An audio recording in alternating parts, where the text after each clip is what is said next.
El presidente López Obrador dijo que está afinando la batería de reformas, el tren de reformas que va a presentar el 5 de febrero. La que más ha llamado la atención, las tres que más han llamado la atención, uno, la de destruir la Suprema Corte, ¿no? Como la conocemos. La de pegarle al INE y la de las pensiones. Porque lo que dice López Obrador es que están buscando un mecanismo que permita al gobierno tener los recursos para cumplir con los trabajadores. ¿Qué es lo que dice López Obrador? Hoy te pensionas con la mitad de tu sueldo. Que esa otra mitad, pues también la recibas. Y entonces todo el mundo dice, muy bien, ¿quién la tiene que pagar? ¿Los empresarios, a los patrones? No, la va a pagar el gobierno. Y la pregunta es, ¿de dónde va a salir tanta lana? ¿Escucha usted lo que dice López Obrador? Para tranquilidad de empresarios y de trabajadores, sobre todo de los empresarios, para que no los atemoricen, el gobierno va a asumir una parte considerable de este desequilibrio. ¿Se tiene alguna idea del monto? Estamos ya trabajando en una corrida financiera para ver en cuánto tiempo resolvemos el que el trabajador se jubile con su sueldo último y no que se le reduzca a la mitad su pensión. Por cierto, publicó el periódico Reforma en su portada un dato muy interesante sobre la fuga de capitales. Y cómo en el gobierno de López Obrador hay récord de fuga de capitales. Se han ido 350,000 millones de pesos. 350,000 millones de pesos de fuga de capitales en este sexenio. El peor de todos los tiempos. Vamos con Valeria Moy. Valeria Moy encabeza el INCO y es comentarista financiera de este programa. Son dos temas muy relevantes. Valeria, ¿cómo te va? Muy buenas tardes. Hola, Carlos. Muy buenas tardes. Muy relevante, sin duda. Y el tema de las pensiones, a mí me parece de los más delicados que podemos estar discutiendo. Hay que decir, Carlos, que todavía no hay ninguna reforma. Y si mal no entiendo, la Secretaría de Hacienda todavía no está ni siquiera en el radar de que puede haber un costo fiscal. Por supuesto, en el presupuesto que se aprobó el año pasado no está contemplada esta reforma de pensiones. O sea, hoy no existen los recursos de ningún lado, Carlos, para poder fondear esa tasa de reemplazo. ¿Se puede tener como que idea de cuánto dinero estamos hablando? Porque dice el presidente, una buena parte lo va a poner el gobierno. Quiere decir que no todo, ¿no? ¿Tenemos idea de cuánto dinero estamos hablando? Sí, Carlos, una idea es un cálculo que evidentemente Hacienda tendría que confirmar y verificar. Ronda los 180,000 millones de pesos en un año. O sea, solo un año, costaría 180,000 millones de pesos.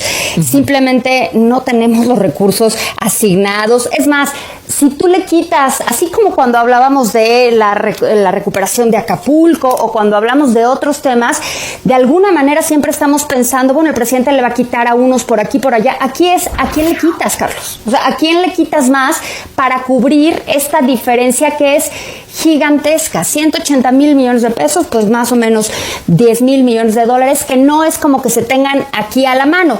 Claro, a algo sí le ha dedicado el presidente López Obrador estas cantidades verdaderamente gigantes de recursos, y es a Pemex. Entonces, bueno, uno podría pensar, bueno, que ya no le den tantos recursos a Pemex y hagamos entonces una reforma fiscal interesante para ver cómo podemos mejorar el sistema de pensiones. Eso, Carlos, bueno, en este momento no se ha discutido, no se ha planteado, no hay nada que nos pueda llevar a pensar cómo va a estructurar el presidente una reforma de este tipo.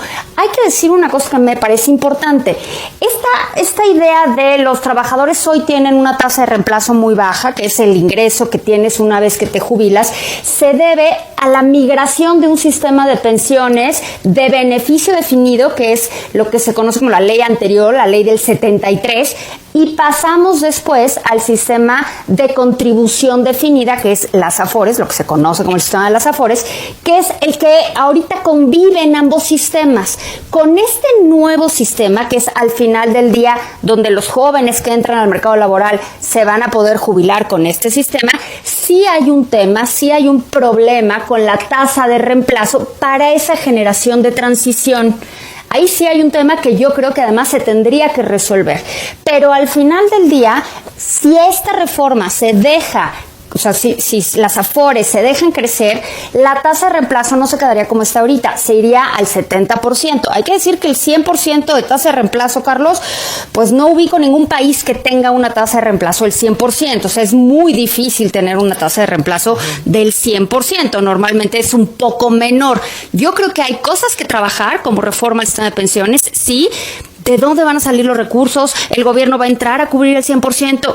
Eso no tenemos ni idea de qué está pensando el presidente. Y otro tema, en ningún momento menciona a los trabajadores informales o a los trabajadores independientes, que hoy por hoy son 56% de la población, Carlos. Entonces, tú puedes hacer la reforma que quieras, de verdad la que tú quieras, pero si dejas al 56% de las personas que trabajan fuera de esa reforma, pues de nada sirve tu reforma al final del día. Entonces yo creo que sí hay temas que resolver, sí hay temas que cuidar, pero a mí esto pues no entiendo nada, no sé qué va a proponer el presidente y de nuevo, sí hay que tener muy en cuenta los recursos que hay hoy en este momento invertidos en las afores, que representan alrededor de 18% del PIB y en cuestión de años van a representar el 30% del PIB. Entonces, una mala reforma al sistema de pensiones sí puede meter al país a un problema financiero serio, porque no estamos hablando de unas cuantas cositas, estamos hablando de miles de millones de pesos que sí podrían hacer tambalear la estabilidad financiera y la estabilidad fiscal del país. Yo creo que esos temas son muy delicados y con esto no digo que no haya cosas que se deban y se puedan arreglar en el sistema de pensiones, ¿no? Nada más que hay que hacerlo bien y hay que hacerlo con cuidado. Y en el tema de la salida de capitales, Carlos, pues sí, las cifras, lo que nos muestran, que estos son desde luego cifras registradas, son cifras oficiales, es que la salida de inversión extranjera, de instrumentos de deuda del gobierno, ronda en estos 5 años que lleva el presidente López Obrador alrededor de 350,000 millones de pesos. ¿A qué se debe, Carlos? Pues al final del día las cifras nos lo dejan muy claro. La gran caída de capitales fue en el 2021, 2020 y 2021. Ahí tenemos la gran salida y la recuperación, porque ha habido una recuperación en el 2022 y en el 2023. Esa todavía no se ha dado. Entonces, cuando me dicen, oye, Valeria, pero ¿por qué si estamos pagando una tasa de interés del 11,5% y Estados Unidos paga una tasa del 5%, ¿por qué no están entrando más recursos aquí en la deuda gubernamental? Esa diferencia entre las tasas se ha mantenido ya por mucho tiempo, porque lo que le importa al inversionista es la diferencia entre las tasas más que la tasa en sí misma. Y donde sí están metiendo recursos los inversionistas extranjeros es en lo que se conoce como los UDI-bonos, que son bonos que están indizados a la inflación. Y claro, como en estos 2 últimos años ha habido inflación importante, pues este bono le paga a los inversionistas una tasa real garantizada, que pues para los inversionistas es verdaderamente atractiva. Entonces, sí ha habido una salida neta de capitales por parte de los inversionistas extranjeros en términos de deuda, 350,000 millones de pesos, pero se concentra en 2 años muy específicamente, en el 20 y en el 21 es donde se dio una mega salida.